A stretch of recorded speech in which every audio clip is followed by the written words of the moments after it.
case I'm saying you could.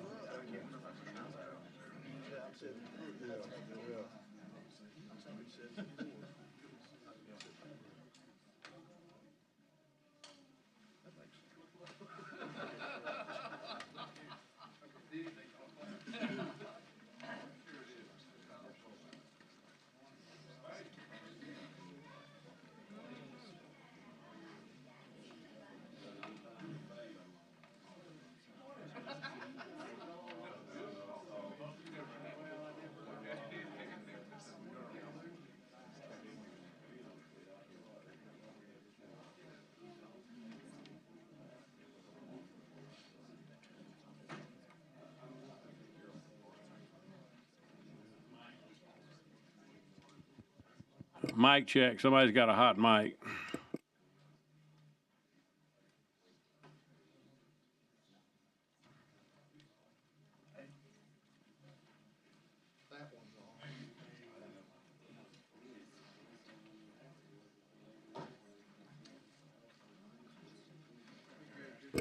Chairman Barfoot's going to be a little delayed, but we're still waiting on a quorum, so we'll get started here in just a moment. We have one more to go.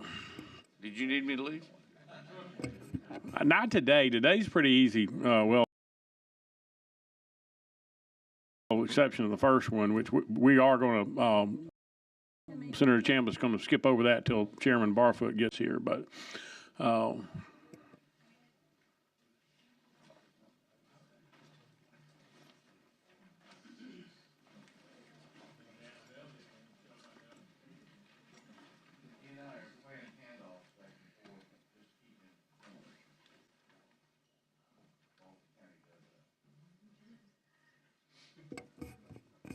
I'm going to reserve comment.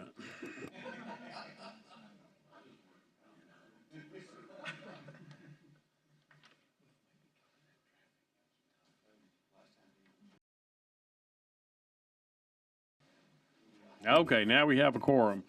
Clerk, please call the roll.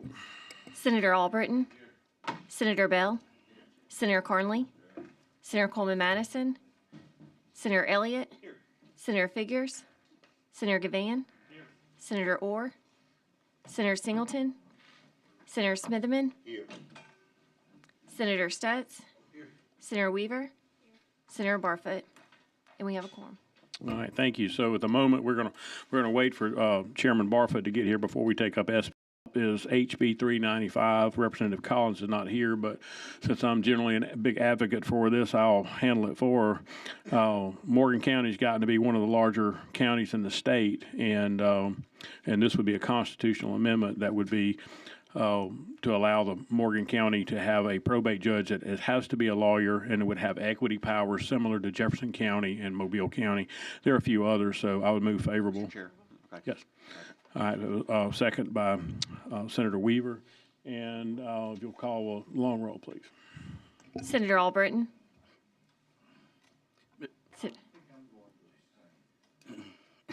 Senator Bell. Aye. Senator Carnley. Aye. Senator Coleman Madison. Senator Elliott. Sure, yes. Senator Figures. Senator Gavan. Aye.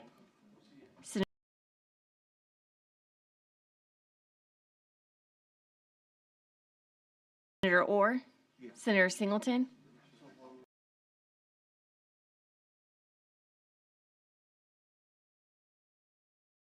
Senator Smitherman. Aye. Senator Stutz. Aye. Senator Weaver. Aye. Senator Barfoot. 7 favorable.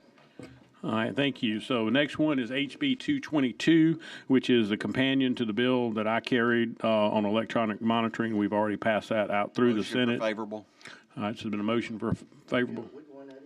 HB 222 by Representative Hill. You did. You did. All right, thank you. Is any objection to using previous role? That's the one that allows pardons and parole to share monitoring information with ALEA, well, not just ALEA, but with law enforcement. Yes. we've also already got this bill been postured to pass in the House, so a little late. I understand it. Well, how can it be late? We're just in committee. Yeah. My point is that I find lots of instances where the state is subsidizing, allowing information.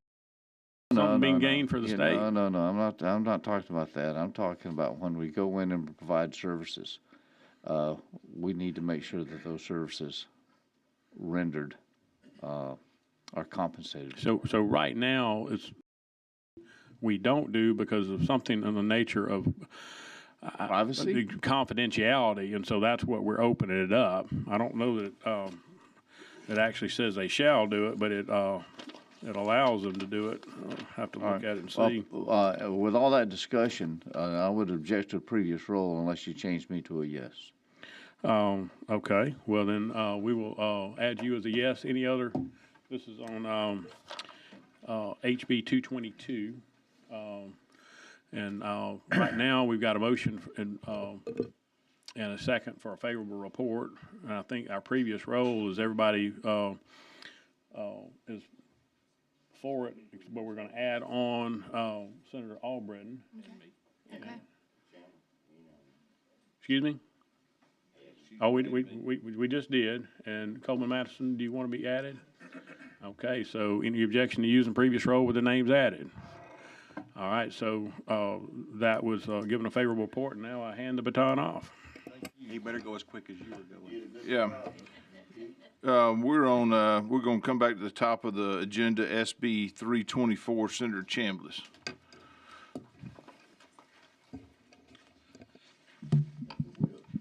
Thank you, Mr. Chairman, members. If you don't mind, I'll take a minute here to explain and then open for questions. As you all know, there's several duties that the members of the legislature are responsible for. First and foremost is the appropriation of funds, and then also that we set the policies for the state. We call them laws. Then there's also an oversight role that we have, and I am the current chair of the Joint Prison Oversight Committee. And the law says that we are to have public hearings. And we had the first, to my knowledge, public hearing ever in December of 2023 to hear from interested parties. Most are family and members of those that are incarcerated. So we heard a lot of things in that public hearing. We heard a lot of things about corrections. We heard a lot of things about pardons and parole. Honestly, that was a very difficult meeting. That we're hearing some things that we don't want to hear. But we are required by law that we passed, to have those hearings, and we did. So last year we focused on a bill dealing with Department of Corrections, and that is all moving and in process, and hopefully will make things better. So this year we turned our attention to some of the issues with pardons and parole. In February of 2024, so about 14 months ago, we being the Joint Prison Oversight Committee, met with pardons and paroles at their place that they've moved back to downtown. We met, and each of us had questions that came out of that public hearing that we wanted explanation on, and they varied. At that meeting, all three board members were present. 4 of our joint prison members were present, and 1 was on a phone. The other one was out of country or something, I can't remember. So we all had different questions. The board says, these are not questions that we can answer right off the top of our head. We need to do some research, look at data, get back with y'all. We will provide a written response.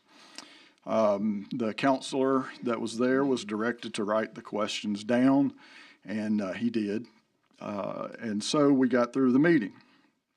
Well, weeks turned to months, and months rolled off, and toward the end of that year, we had still not received a report, an answer to those questions. So we invited the board to come to our October meeting of the Joint Prison Oversight Committee. which they did, which we asked pretty much the same questions and which we got no answers for. So thus began the frustration. They knew the questions when they came to the meeting. They were not prepared to answer the questions. They had not answered the questions to that point. The Bureau had sent us a memo that is a statistical report. I assume it's something that they're required to do by law, but no reference to our questions, no answers to our questions, nothing. So in that meeting, I asked the question of their guidelines. And that came up in some of the questions, and so I asked, well, who develops these guidelines? Are they in state law? Are they the Board of Pardons and Parole? Who develops, who approves these guidelines? Well, basically, I was given the runaround, and the question was not answered. It happens that members of our committee knew the answer to the question, which I didn't, and you know it's dangerous when you ask questions that you don't know the answer to. Well, the answer to the question is the Board of Pardons and Paroles can change the guidelines. Not only can they shall. Every 3 years, review and change, update, whatever. Well, they're years overdue at this point. So it starts getting deeper at this point because not only did they not answer my question, I felt like they misled the committee.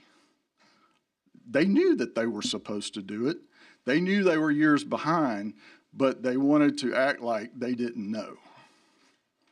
Well, we as an oversight role need to be given direct answers to our questions. We as the legislature are the ones who created this board. I don't think any of us were born. It was, I think, in around 1900. It's been there a long time. But yearly, we provide appropriations for the functioning of that board. And for us not to get the answers to our questions is a real problem, in my opinion. So after this October board meeting, and some of you may have watched online, it was rather a fiasco, in my words. We fast forward to the session. We still have no answers. So obviously, at that point, I've drafted a bill in consultation with other members of the Joint Prison Oversight Committee and start vetting that board among interested parties and, you know, just doing my due diligence. Still, as of March 21st of this year, we had still not received answers to our questions. So at that point, I engaged the Attorney General's office, gave them a copy of the bill, told them what, why, how, where, that sort of thing. In short order, they were able to get a memo dated in November of 2024 that did restate all of our questions and did start to answer our questions. Some 9 months after we asked them. Not sure why we never received that memo. There's back and forth about who did what. We never received it, so that's all I know. So some 14 months later, we're at the point where we're starting to get answers because of the Attorney General's office asking those questions.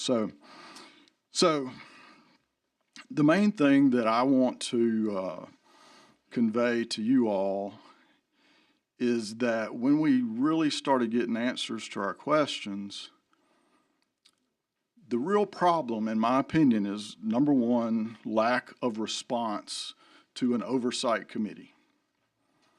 And if we're okay with that, that's fine. We need to quit having oversight committees. If we're going to have oversight committees, we need to be responded to directly, without delay, proper timing, but not some 9 to 14 months later, depending on when it was officially responded to. The second thing is, and this is the surprising thing to me, and you all probably know all this, this is new to me. There are two rates that are talked about. One rate is the rate of parole. You know, when we actually, the Joint Prison Oversight Committee actually went to some hearings, because I thought that if we're going to do things to affect them, we need to go see how they operate. So we did. Well, that day, the parole rate was 0%, and not a member of our committee disagreed with that. Those were really tough guys and that didn't need to get out. So I'm not really concerned about the parole rate. If we have more and more violent offenders, that rate probably should tend a little lower. If we have less violent, maybe it tends a little higher. That's not my issue. My issue is that the board's conformance with their own guidelines that they can write, they can change, their conformance is 20% to their own guidelines.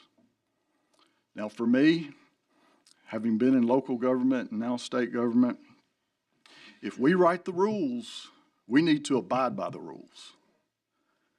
If we're not going to abide by the rules, we need to change the rules because we have the power to do that. Not only do we have the power to do that, the legislature has directed that to be done. So I don't really care how we change it or what we do, but somebody needs to do their job.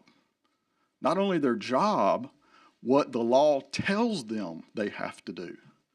And if they're not going to do that, and they're not going to follow up with our Joint Prison Oversight Committee, and they're going to think that they can do whatever they want, here we are.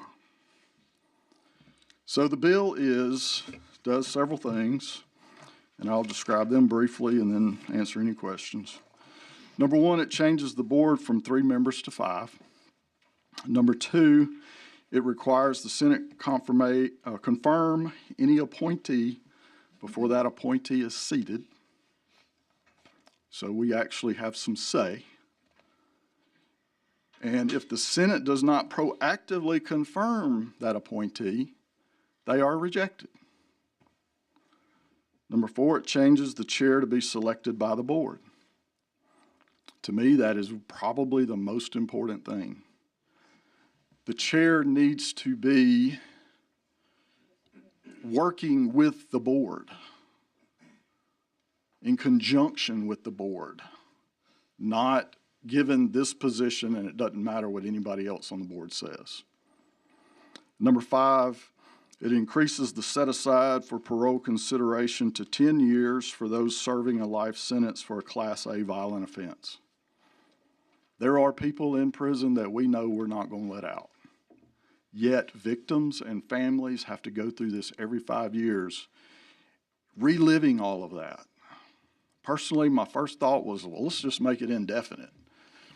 But then my second thought was, that's really not fair to next wards and you know, people can change, you know, so 10 years to me is reasonable. So, Mr. Chairman, thank you for indulging me and allowing me to go through that. I think that's important that you all know where we're coming from, and I'll turn it back over to you, Mr. Chairman. Thank you. Give me 1 second, committee members. First of all, I want to say appreciate you coming in and giving a thorough explanation of the rationale and the reasons behind the filing of the bill. I understand the frustration and that I've heard from you today, and hopefully, you know, now that those answers, you've gotten some of those answers, there will be better communication between the legislature and specifically that oversight board and any other questions that need to be answered. So that's number 1. Number 2, let me make sure I understand on life sentences, those are currently at a 5-year maximum set off, and this bill pushes that out to 10 years before they would have to come up for parole. Is that correct? That's correct. They can be less than that. It's a maximum. All right. Senator Singleton and then Senator Bell. Yeah, I'll be very brief. Yeah, Mr. Chairman, I also serve on that oversight committee, and I want to just thank the chairman of that committee for bringing this bill. We toiled over this for a while in terms of how we would approach this, and I think there was 2 or 3 different approaches of how we do it. And it was very, very frustrating when you're sitting there trying to talk to a board chair and others who was almost being mean-spirited and being just not wanting to answer questions, and you're sitting here with oversight capacity to get those answers. So I think that we have to do something, whether this is the right thing to do, but something has to be done. So I support this bill 100%. Understand. Senator Bell and then Senator Smitherman. I watched that committee meeting, and it was an embarrassment. And it's not just that one that has, I'm new here. It's my third session. But it's blown me away by not just them, but others that I've watched the committee meetings, and how embarrassing it is how some of our boards and even agencies at times act. And we don't answer to nobody. We do what we want to do. And it's not just this group. I'd like to maybe next session come with a bill that they've got to respond. It is not just pardon and parole, but everyone. If you're getting money from the legislature and we're appropriating the money, then there should be some oversight. And maybe we should take some of what goes on. And as much as I dislike D.C., some of the things they do up there is oversight or at least some accountability on some of the agencies at times, or you're called to the table and you're required under oath to answer. And I'd love to think about that, and maybe my friend over here that are always going across the hall with each other come up with something by next session. But it's not maybe just this board, but when they come and they will not answer your questions, there's got to be consequences. But that meeting was disturbing, but it's not just that meeting. It's been several that I've witnessed in my short time here, and I've asked that question, why is there no accountability? And that's something I hope we can develop, and maybe I could use Senator Smitherman's great, brilliant legal mind over there, and maybe next session we can come up with something that's full circle, but it goes with everybody, all boards. And if you're taking money from the state, there should be some accountability across the board. Senator Smitherman and Senator Weaver.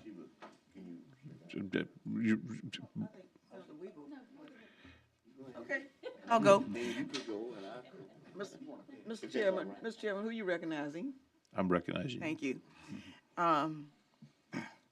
Senator Chambliss, I want to thank you for bringing this bill.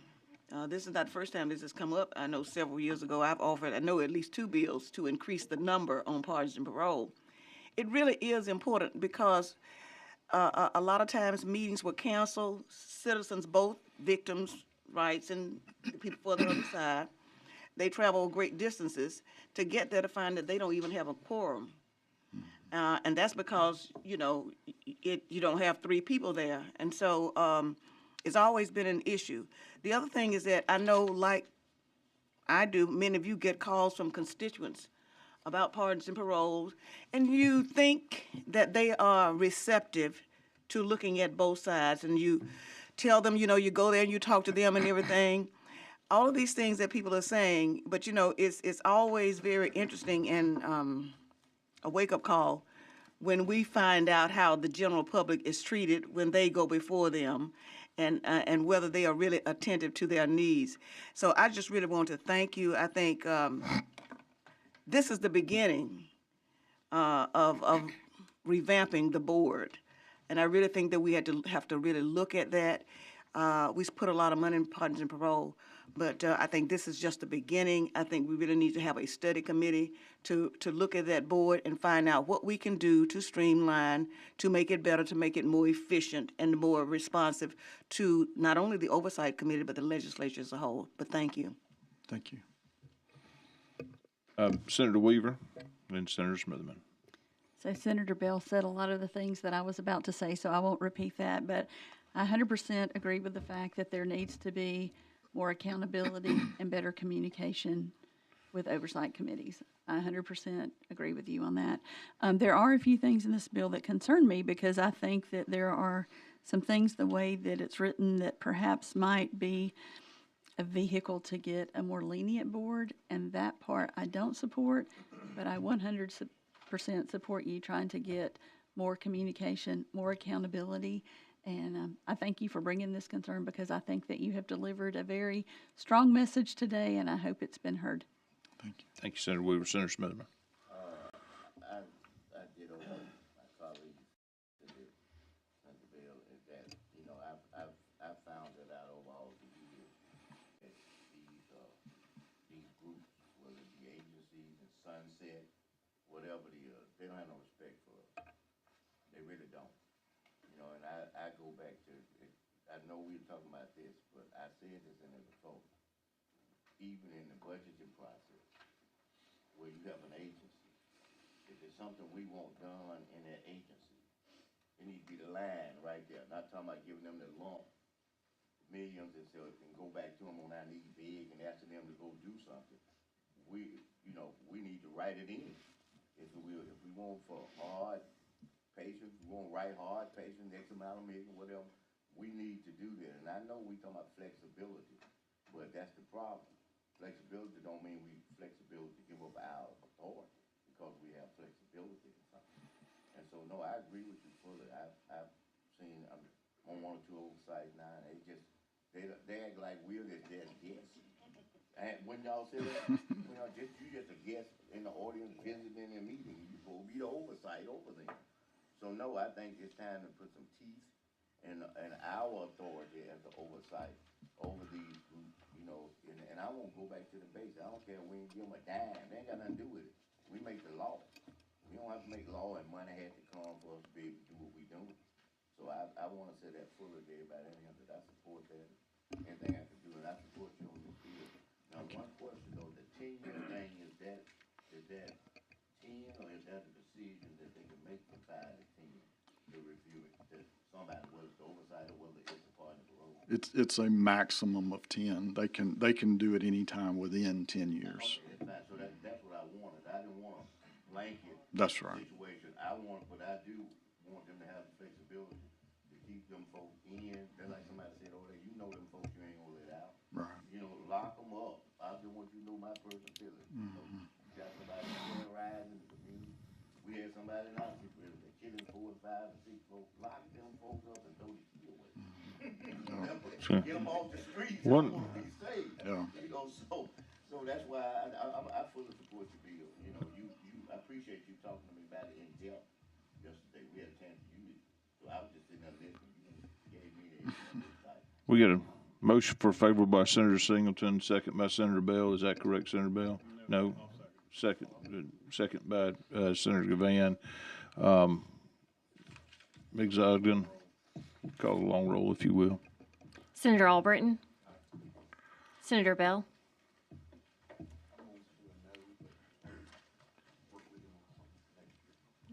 Senator Carnley? Senator Coleman Madison? Senator Elliott? Senator Figures? Senator Gavan? Senator Orr? Senator Singleton? Senator Smitherman? Aye. Senator Stutz? Senator Weaver? Senator Barfoot? Aye. 8-3 favorable. Senator Chambliss, your bill receives a favorable report. By the way, happy birthday to you. Thank you, sir. Appreciate you. Thank you, Mr. Chairman and members. Thank you. All right, next up, Representative Lamb, HB 310. Thank you and welcome to Senate Judiciary. Good morning, and thank you for the opportunity to appear before you this morning. It's a privilege. This is my first time, so hope I don't get roasted too bad. No, sir, you'll be fine, I promise you. What I have before you is for your consideration is a cost-saving measure dealing with the Fair Campaign Act. And all that it does is allow the secretary to notify someone that's in violation of a penalty. If it's less than the cost of certified mail, they can notify them via email. That's all it does. Great, I appreciate it. I think it's a good accountability or cost saving measure, and just quite honestly, it's one of the bills out there that makes sense. So I appreciate you bringing this to our attention, and I've got a motion for favorable by Senator Bell, seconded by Senator Gavan. Any discussion on that? Hearing none, Ms. Ogden, if you'll call the long roll for us real quick. Senator Albritton? Senator Bell? Senator Carnley? Senator Coleman Madison? Senator Elliott? Senator Figures, Senator Gavan. Aye. Senator Orr, Senator Singleton. Senator Smitherman, Senator Stutz. Senator Weaver. Senator Barfoot. Aye. 10 in favorable. Yeah, listen, if 10-0's a roasting, then you've done pretty well. Good job. Thank you. I appreciate this opportunity, Yes, sir. Mr. Chairman and committee members, and thank you very much. Thank you, sir. All right, next up, we've got Representative Kiel, but he had to step out just for a second. We're going to come back to that. We're going to go to HB 144, Representative Robbins. See you in. All right, HB 251, Representative Butler. Good morning. Good morning. Thank you. Thank you, thank you, Mr. Chairman and committee members. HB 251 deals with adult sex offenders convicted of sex offense involving a child, and allows that they may be restricted by his or her probation officer from using a post office box, possessing electronic media, etc., and that as a condition of the release, be required to receive sex offender treatment, which may include periodic polygraph examinations. 38 states are already doing this. Aaliyah and Pardons and Parole are in support of this. I have a question. Senator Singleton. When you talk about post office box, in some of my areas, and not that I support sex offender, I want you to lock them up, okay? But when I look at some of my areas, my people only receive mail by their post office box. Well, and this mailman doesn't run to their home. This is may, not shall, and I think the P.O. box is included because of the anonymity you can get from a P.O. box. Okay, I just want to make sure we're Right. not stopping someone from being able Correct, to get yes, legal sir. mail from doing that, okay? Same thing with the phones and all. It's not a shall, it's a may, and it's a may on the periodic examinations. But states that have done this are showing a really reduction in recidivism. Got a motion for favor by Senator Bell, second by Senator Carnley. Any more discussion on the bill? Any opposition using previous rule? Hearing none, bill's given favorable report. Thank you so much. Thank you so much, yes. Next up, HB 380, Representative Rigsby. Big time for you, Representative Rigsby, the last couple of weeks, so welcome to Senate Judiciary, and thank you for the hard work you've done. Well, thank you, Mr. Chairman. I appreciate it. Today, before you have HB 380, it is one of these bills that we start scratching our head and say, do we really need to start talking about this? The unfortunate thing is science fiction is now real. This bill would provide definitions, which we don't have currently, of what human cloning is, and it provides provisions to keep that from happening. Currently, there's been no successful human clone produced. However, with the speed at which genetic medicine is moving and the fact that we have been successful at cloning animals to this point, we are not far off. Most of the scientific minds out there thinks that we're somewhere between 2 and 5 years from being able to successfully clone a human. And so my reasoning behind this is to protect human dignity and human individualism and to prevent life from becoming a commodity. Thank you. Senator Coleman Madison. I think it's a great bill, quite frankly, because some of us, I don't think I want duplicates running around, so I'm supporting the bill. I didn't say that. Did y'all notice she cut her eyes over at me? That may be the best two comments that I hear all session, so. Senator Albritton. Thank you. Have you been approached by anyone as how this may restrict research or anything of that nature? So, yeah, there was 2 amendments that we added, one in committee and one on the House floor. The first amendment was from the IVF community, and it actually, we had an exception in there for them at the end of the bill. In vitro fertilization, yeah. So we had the MASA brought that to me and to my attention. All they wanted to do is to move that exception up to the definition area of the bill. The second one was added as clarification to one of the definitions of what cloning would be, and that was brought by one of the research hospitals in which they're doing some research from potentially producing specific organs, for instance, a bladder. For patients who've had bladder cancer and they have to have a bladder removal, or potentially could be a single organism or a single organ. And so what we did is we clarified that definition to say a fully developed human being. And so that does not restrict them, and that was satisfactory to them. Yeah, that's. We don't want to stop science, but we want to put some guardrails around it. And that's all this is hopefully to accomplish. Senator Elliott? Yeah, Representative, I'm looking at some of these definitions, and I understand where you're going with this, and generally I'm supportive of it, mainly because of what Senator Coleman Madison said. Yeah, I know you stopped on Gavan because you hadn't gotten to me yet, but I'm just worried, and I think we need to be real careful about some of these definitions and how they may impact other things. It's a pretty touchy subject. And so I would encourage members to look at some of these definitions and whether or not we're impacting some other existing statutes. Yeah, and so. All right, members, any other questions, comments, or discussion? Senator Gavan is favorable. Senator Coleman Madison is a second. Ms. Ogden, if you'll call the long roll for us. Senator Albritton? I'm sorry. Hold on one second. Senator Weaver, did you have a comment? I'm agreeing with Senator Elliott on this. I think that and I haven't compared these definitions to definitions that we have previously had.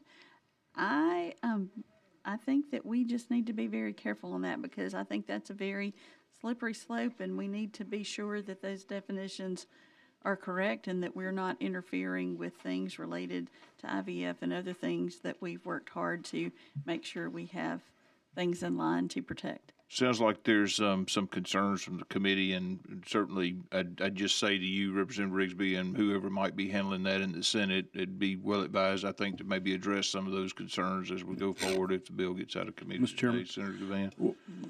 Because I think that I hadn't looked at the definitions, assumed that there would be no interplay here, but because of some of the concerns, and I think I know where they're rooted, and it's not being opposed to the bill, it's worried about the definition is what my perception is.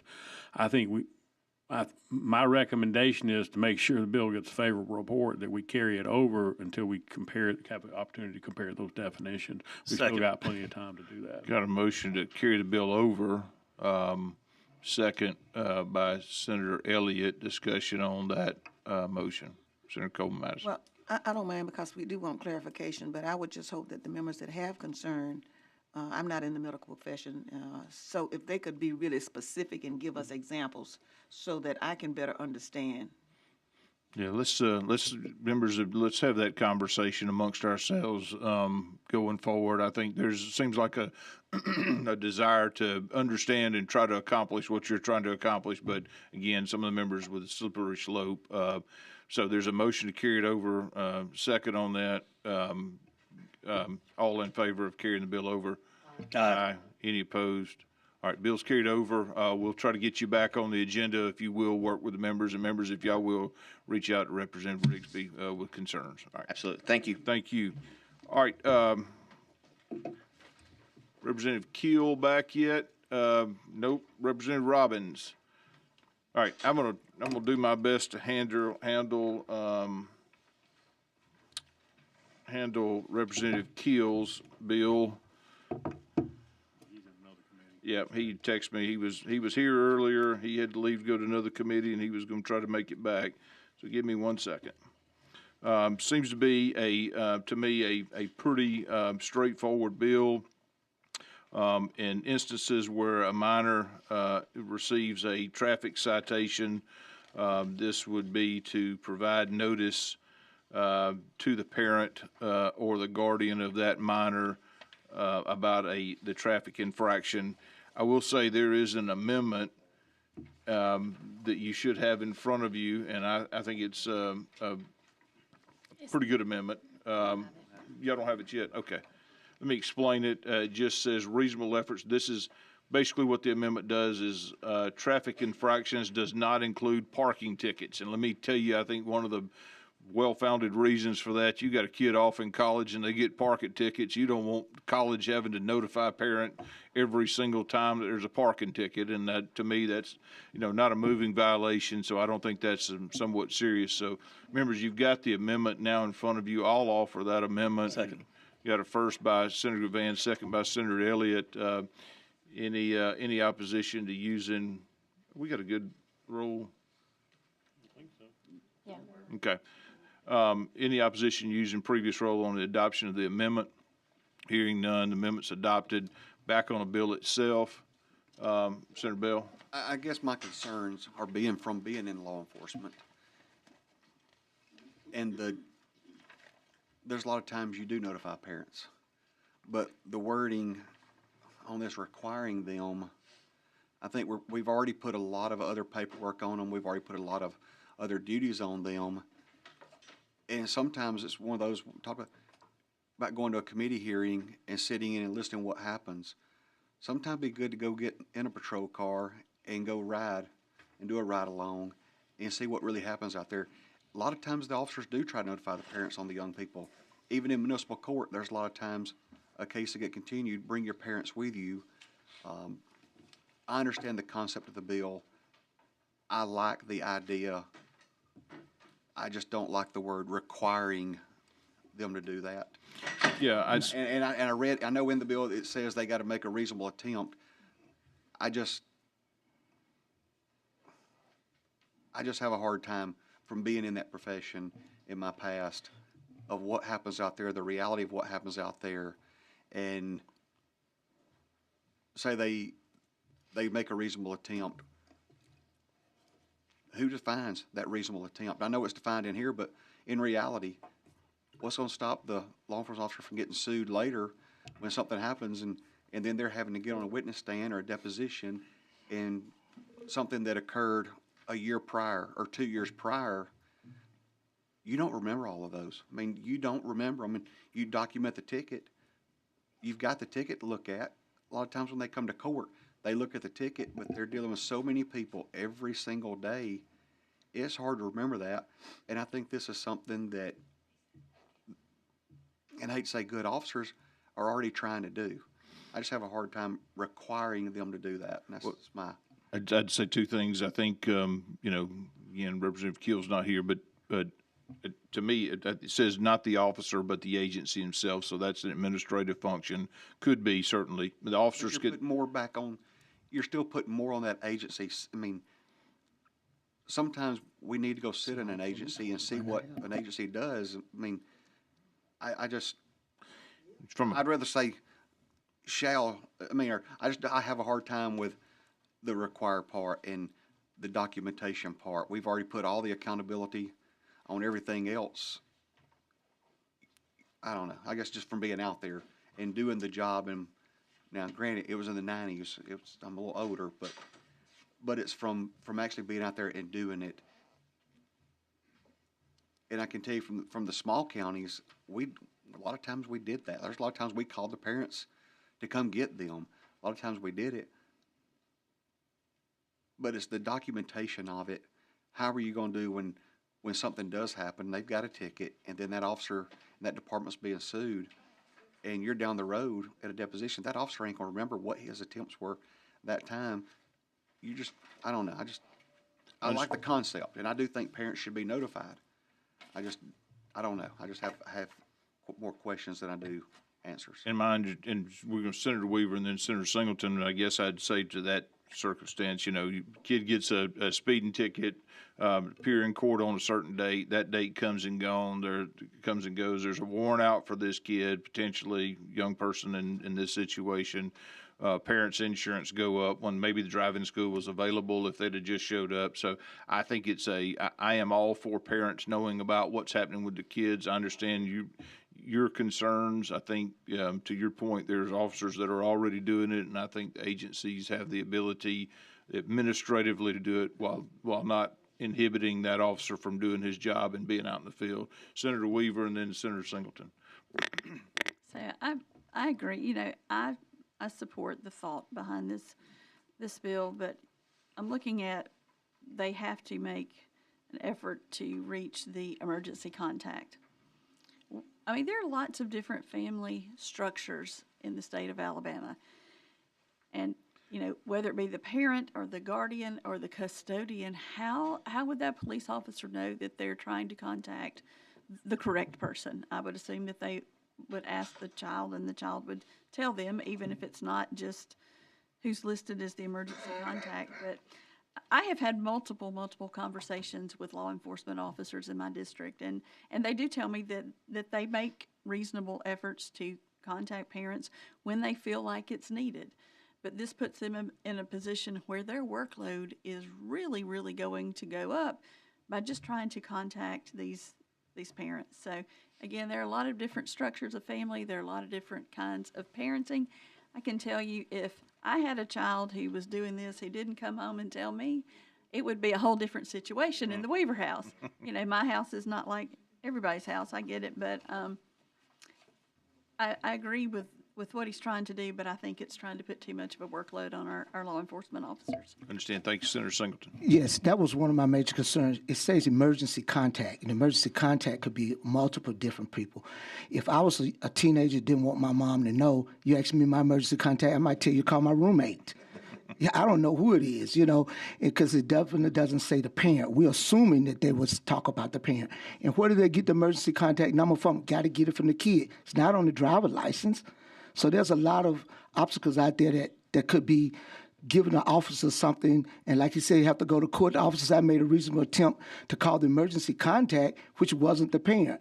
And the other problem is 19 years and under aren't they probably still on their parents' insurance? The parent going to know at some point anyway, because they're probably on their insurance. It's going to hit their insurance. So I think this is just a shotgun effect versus a rifle effect on this.